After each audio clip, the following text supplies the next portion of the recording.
we have on the one hand to cope with the funding gap, because we're talking about annually 700 billion in terms of extra investments in order to be able to support these goals, and banks on themselves cannot carry that burden.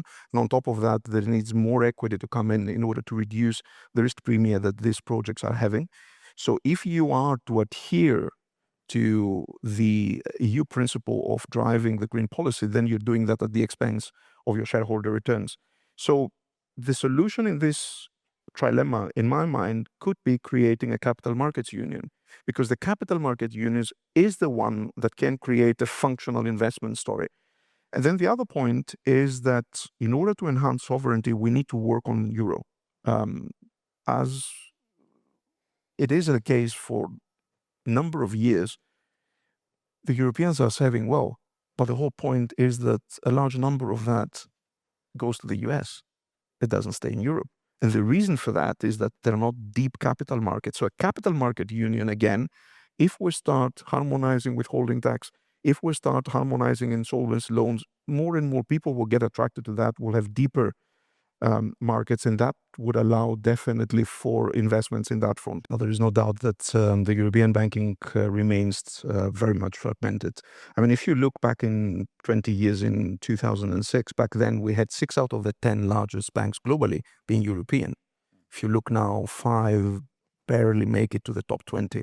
And this collapse in the relevance of the European banks is not a coincidence, is not a market failure, is a direct consequence of the fact that we have chosen national resilience over European integration. That is the reason. And that goes hand in hand with a significant growth gap that we're experiencing between the US and Europe since 2008.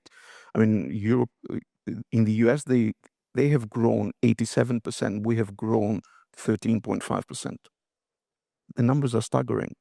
We're talking about huge difference. I mean, that will take, if we continue like that, in order to double output per capita in the US, it will take 20 years. In Europe, it will take 43.